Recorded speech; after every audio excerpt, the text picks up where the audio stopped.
शाम में। इस समय बहुत अद्भुत है, समय का क्षण बड़ा अद्भुत है। गुरुदेव की देशना सुन रहे हो, जिनवाणी को श्रवण कर रहे हो, तो जिनवाणी के श्रवण के साथ में इस पद का उच्चारण कर रहे हो, नमो परिताणम, नमो सिद्धाणम, नमो आयर्याणम, नमो उज्जायाणम, नमो दुर्गे सर्वशाम। एक पद का कितनी बार स्मरण किया? हजारों बार स्मरण किया, लाखों बार स्मरण किया। बच्चों को भी सिखाया जाता है कि कम से कम 9 बार नमोकार पढ़ लो। जब तुम्हारा विश्राम का क्रम हो तो 9 बार नमोकार पढ़ के सो। प्रातः काल में 9 बार जब जागो तब नमोकार को पढ़ो। ऐसा पाठशाला में बताया। तुम सबने भी बहुत समय से पढ़ा, पाल पोथी में पढ़ा होगा। ये नमोकार मंत्र का, ये नमोकार जहाँ के कहाँ है, जैसा का तैसा है। 5 पद थे, 5 पद है, 5 पद ही रहेंगे। ये पद को परम पद में स्थित हो। अच्छा, पंचपरमेष्टि किसे कहते हैं? जो परम पद में स्थित हो उसे परमेष्टि कहते हैं। तो परम पद में स्थित अर्थात ये 5 पद, अनंत सिद्ध आचार्य उपाध्याय और साधु, ऐसे 5 पद की महिमा के साथ में नमोकार मंत्र तो बहुत सुना, लेकिन ये 5 पद और 5 पद भी चलती है अध्यात्म से और 5 पद चलते हैं आगम से। आगम का विषय चलता है वो तुम्हारा श्रद्धा में जाएगा, पूज्यता में जाएगा, और जहाँ अध्यात्म का विषय चलता है वो अनुभूति में जाएगा। अनुभूति में जाएगा, मोक्ष का मार्ग बनेगा। और पुण्य नमोकार मंत्र पढ़ोगे, पुण्य का बंध होगा। नमोकार मंत्र को पढ़ा तो पुण्य का बंध होगा। और ये 5 पदवी की साधना होगी, इससे मोक्ष का मार्ग बनेगा। तो मोक्ष का मार्ग बनाना है कि पुण्य को इकट्ठा करना, मोक्ष को मार्ग बनाना। आ रहा है ना समझ में? मुझे मोक्ष का मार्ग बनाना, तो मोक्ष के मार्ग बनाने के लिए एक 5 पद भी है। हम कल भी बता रहे हैं, आज भी बता रहे हैं, प्रतिदिन बता रहे हैं। चारों शास्त्र आगम में कहीं भी देखना ऐसा विषय कहीं है ही नहीं है। ये विषय 5 पदी का कहीं नहीं है। अगर 5 पदी का 5 पद तो है, नमो अरियंताणम, नमो सिद्धाणम, नमो आयर्याणम, नमो उज्जायाणम, नमो लोहे। ये 5 पद है, लेकिन 5 पद भी कहीं नहीं है। अब 5 पद में जैसे यहाँ से पढ़ो नमो अरियंताणम, यहाँ पढ़े नमो सिद्धाणम, यहाँ पढ़े नमो आयर्याणम, यहाँ पढ़ा नमो उज्जायाणम, और यहाँ पढ़ा नमो लोहे सर्वसारणम। माने ये साधु की अपेक्षा ये अनंत, ये सिद्ध, ये आचार्य, ये उपाध्याय। पकड़ में आ रहा है ना पकड़ में आ रहा है ना भगवान? और ये पकड़ में जब आएगा जब 3 चीजें मिटे। 3 चीजें कौन कौन सी? एक अकड़ मिटे, एक जकड़ मिटे, एक पकड़ मिटे। आया ना भगवान? 3 चीज कौन कौन सी है? अकड़ मिटे, जकड़ मिटे और पकड़ मिटे। तब ये पकड़ में आए। 3 शब्द आगे पकड़ में, अकड़ मिटे, जकड़ मिटे और पकड़ मिटे, तब तक ये पकड़ में आए। कौन? अकड़ माने क्या कहते? बोले जितना जितना विद्यात का साम्राज्य का उदय रहता है, विद्यात का चक्र रहता है, जहाँ जहाँ विद्यात काम करता है, विद्यात का मतलब है अकड़। जहाँ अकड़ है उसका नाम विद्यात। अभी कितने अच्छे से समझा दिया। विद्यात दुखदायी है, बच्चों को याद करा दिया, बच्चों ने भी ये सब बात याद कर ली। लेकिन भगवान सबसे पहले विद्यात का परसेंटेज देखा करो। जैसे वो डॉक्टर थर्मामीटर लगा देता है तो देख लिया कितना है बुखार, तो जैसे यहाँ अब बुखार नहीं, यहाँ सुन रहे तुम श्राप का, तो क्या देखना सबसे पहले के अकड़ तक थर्मामीटर लगा के देखा करो, अपने आप में देखा करो। बोले यहाँ कौन सा थर्मामीटर लगेगा? बोले यहाँ थर्मामीटर नहीं लगेगा, यहाँ तुम्हारा उपयोग का थर्मामीटर लगेगा। क्योंकि पक्का मानना, जहाँ जहाँ जितने परसेंटेज का अकड़ का परिणाम होगा वहाँ पक्के में मानना उतनी परसेंट में विद्यात काम कर रहा है। क्या काम कर रहा है? अकड़ का नाम विद्यात। और जितनी अवस्था में पकड़ काम कर रही है उतनी अवस्था का नाम है कसाय। अकड़ का नाम विद्यात, पकड़ का नाम कसाय और जकड़ का नाम आसक्ति। आसक्ति माने जैसी मक्खी गुड़ में। हाँ देखो कितनी याद है ना, बाघो नाम जकड़, जकड़ माने आसक्ति, आसक्ति का परिणाम क्या है? जकड़ माने आसक्ति, अकड़ माने मिथ्या और पकड़ माने कसाय।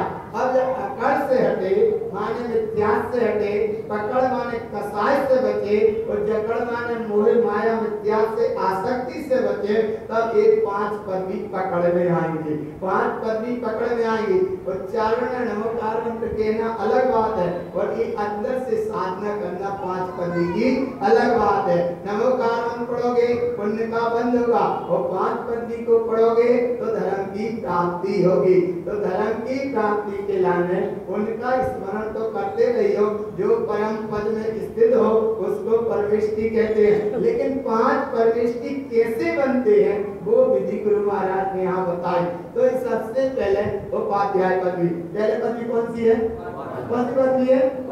ध्यान से बोलना भगवान का, ये पेपर में आ गया तो आएगा नहीं वैसे, और एक पक्का मानना कि कोई से कोई प्रश्न ना बना करे तुम पूछ लिया करो, अच्छे से पूछ लिया करो, लेकिन जब कार्यक्रम हो जाए तब पूछा करो, माने रिजल्ट खुल जाए तब पूछा करो। अब रिजल्ट के पहले ही बता देंगे तो फिर इसलिए ना बने कछु, तुम हम तो है ना, पक्का पक्का है ना, लेकिन कब बताएंगे? पहले बताएंगे तो परीक्षा का क्या मतलब? इसीलिए भगवान सबसे पहले अगर तुमसे कुछ ना बने तो पूछ लिया करो, लेकिन बाद में पूछना।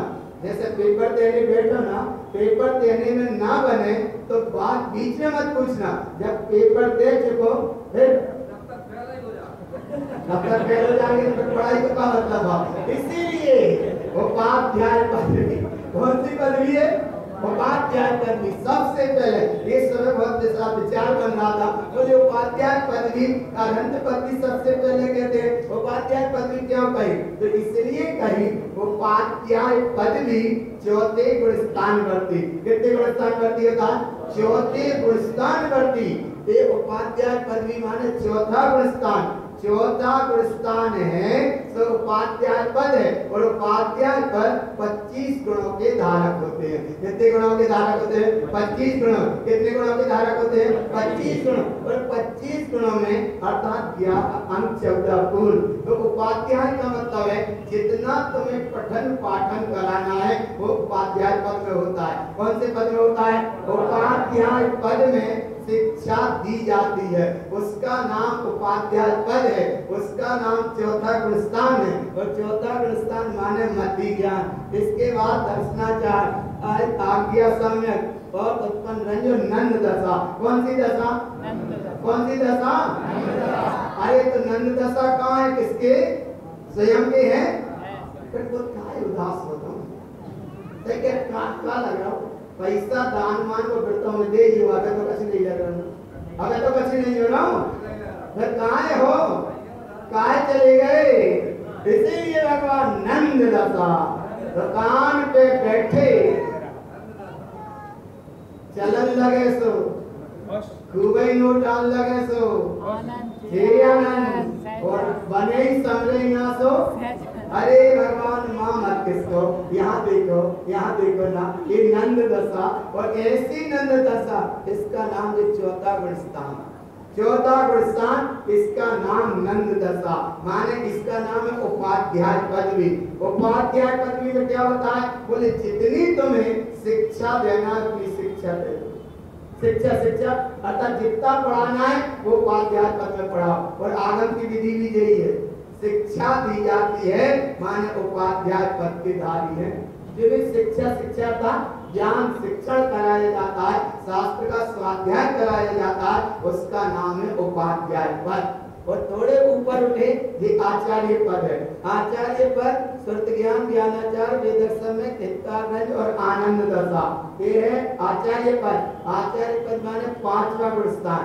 आचार्य पद माने 5वां गुणस्थान। ये आचार्य पद माने 5वां गुणस्थान। आचार्य पद में क्या किया जाता है कि जितनी दीक्षा देना हो, उपाध्याय दीक्षा नहीं देते, दीक्षा को उपाध्याय शिक्षा देते हैं और आचार्य दीक्षा देते हैं। तो आचार्य पद भी एक एक विकल्प का कारण है, उपाध्याय पर ये भी विकल्प का कारण है, क्योंकि शिक्षा देना है तो विकल्प है और दीक्षा भी देना है तो विकल्प है। इसलिए एक आचार्य पद और उपाध्याय पद, अर्थात उपाध्याय पद 14 गुण स्थान और आचार्य पद माने 5वां गुण स्थान। ये दो आगे क्लियर हो गए, आगे पकड़ में आ रहे हैं। इसलिए गुरु महाराज ने सबसे पहले आगम की अपेक्षा उपाध्याय पदवी को लिया और वहां उपाध्याय पद को कैसे नमो गच्छायाणाम, और यहाँ साधना में क्या लिया उपाध्याय पदवी।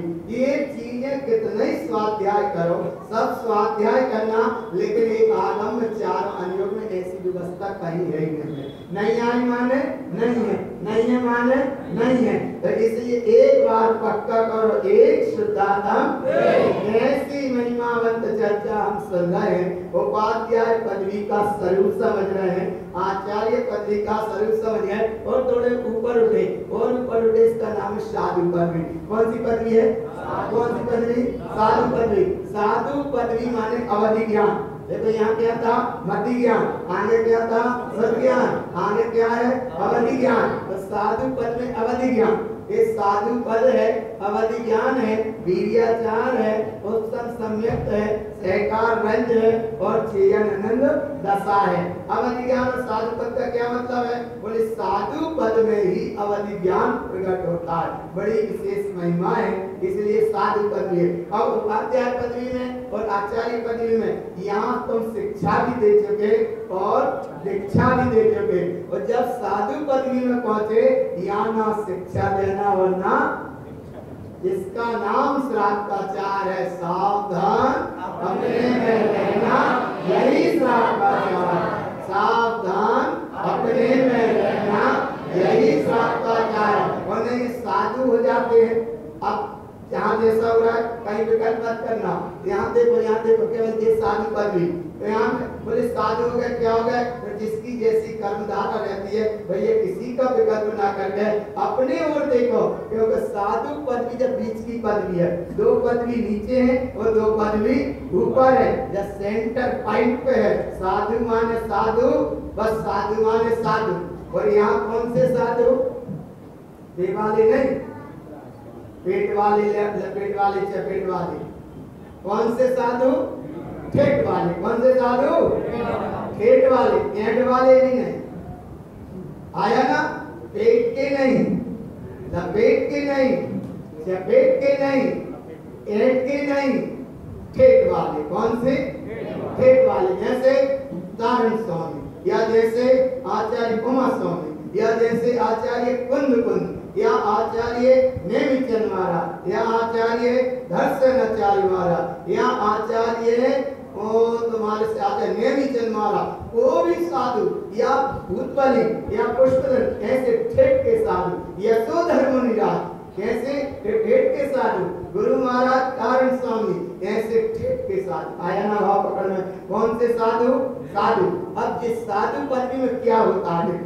साधु पदवी उसको कहते हैं साधु साधु लोकेन, जो इस लोक में एकमात्र अपने स्वभाव में सज गया तो साधु। वो साधु बन के अगर संसारी को साधे तो हमें वो साधु है। आगे भाव पकड़ में साधु काय में? साधु साधु लोकेन, इस लोक में जो अपने स्वभाव में सद गया उसका नाम साधु है। और अगर अपने आप में नहीं सदा, वो जगत को साधने में लग गया तो वो साधु साधु नहीं। मठ आश्रम कहीं किसी चक्र में भटक गए, फिर वो साधु साधु नहीं। ऐसे साधु को तो दौलत राम जी ने भी कहा कि मुनि व्रत धार अनंत बार ग्रीव उपजायो, निज आत्म ज्ञान में बिना सुख लेस न पायो, साधु माने साधु। तो ऐसे साधु की दृष्टि को इसलिए कहा, ये साधु इसलिए कहा कि साधु पदवी माने साधु पदवी।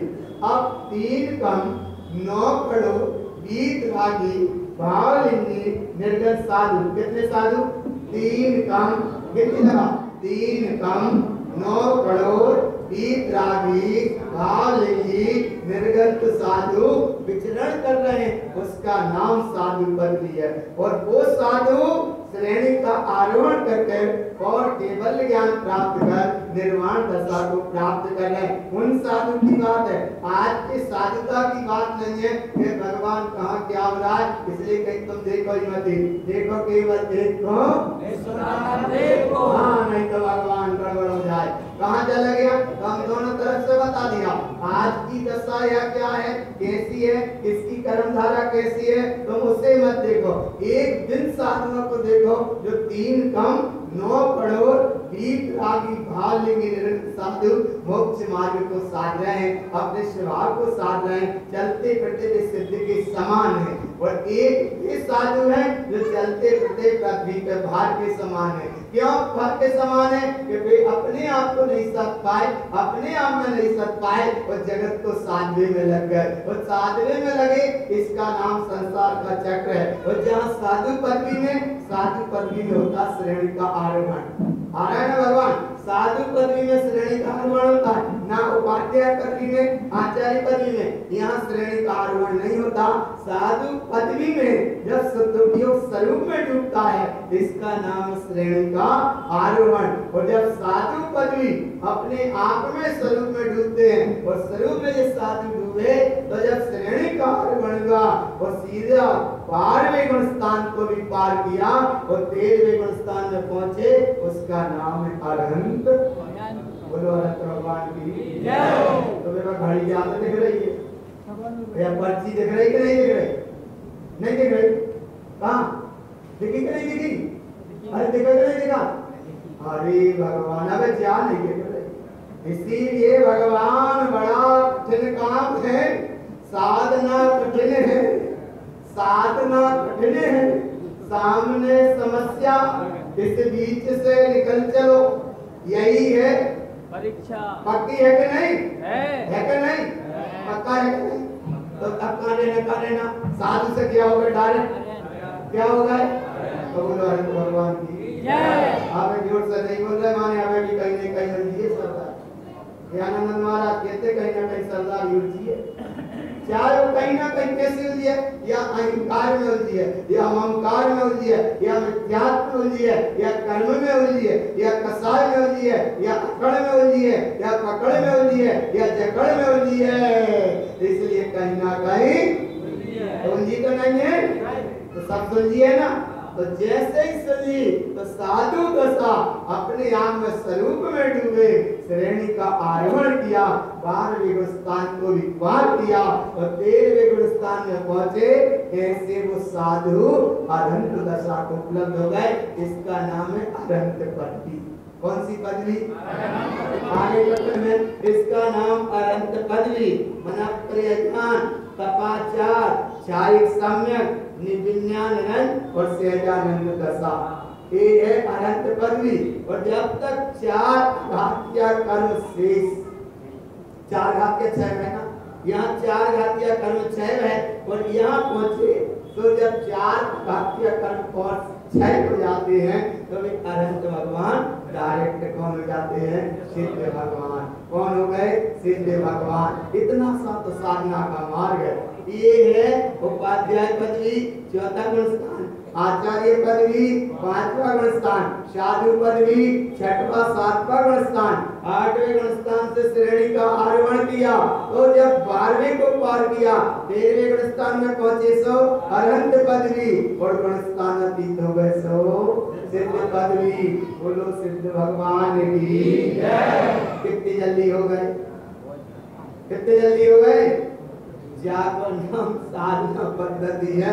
सिद्ध पदवी माने केवल ज्ञान, केवल ज्ञान माने ज्ञान ही है, केवल ज्ञान 4 शुद्ध सम्यक जिन जिनय रंग और परमानंद दशा। ये है 5 पदवी। पदवी माने जी 5, ज्ञान माने जी 5 और आचार माने जी 5 और सम्यक माने जी 5 और रंज माने जे रंज रमन जे तुम्हारे जी 5 और माने 5। इतना है मोक्ष का मार्ग। चाहे आज मानो चाहे कल मानो और चाहे परसों मानो, और जब मानने हो सो मानने यही है। तो मोक्ष का मार्ग जनरंजन का समय बहुत तेजी से निकलता है। जनरंजन का समय संसार शरीर भोग का परिणाम, उसमें मस्त होते हुए बाल बना जाता, जवानी निकल जाती, बुढ़ापा निकल जाता, और एक क्षण आता है आत्मा ही शरीर में से निकल जाता, लेकिन सत्यता के साथ अनुभूति में नहीं ठहर पाता। इसलिए गुरु महाराज बार बार सचेत करते हैं। इन ग्रंथों में एक विषय चल रहा है, सावधान अपने में रहना, यही श्राप का सार है। तो आगम की अपेक्षा नमोकार मंत्र है, और अध्यात्म की अपेक्षा ये 5 पदवी है। और पूरे 14 ग्रंथों में जय साधना पद्धति है, बस इतनी सी 4 तरह से ली गुरु महाराज ने। श्रद्धा की अपेक्षा 5 पदवी, ज्ञान की अपेक्षा 5 पदवी, चारित्र की अपेक्षा 5 पदवी, और तप की अपेक्षा 4 पदवी। ये 5 पदवी क्या कितने तरह से लिए? 4 तरह से। कितने तरह से लिए? 4। कितने तरह से? पहला, श्रद्धा की अपेक्षा 5 पदवी, ज्ञान की अपेक्षा 5 पदवी, और चारित्र की अपेक्षा 5 पदवी, और तप की अपेक्षा भी 5 पदवी। इनका विधान ये है, कारण पंथ की साधना पद्धति, मोक्ष मार्ग का विधान 5 पदवी। तो ये है 5 पदवी का नाम है पदवी सतक्षरी। और एक आगम में रूप खोजना हम नहीं मिलेगी, मिलेगी तो केवल यहाँ कारण करण स्वामी के ग्रंथों में। इसलिए सावधान अपने में रहना, यही श्राप का सार है। अब जल्दी से करो तैयारी, मत करो विचारी, नाराय मायाचारी, नाराय अकड़, नाराय पकड़, नाराय जगड़, तब समझो दी बात आएगी हमारे पक्का है। तो पक्का है तो गुरु महाराज की पंच नंदे आनंद हो श्री आनंद सा परम दत्त पद बिंद बहु नम्यो सिद्ध स्वा गुरु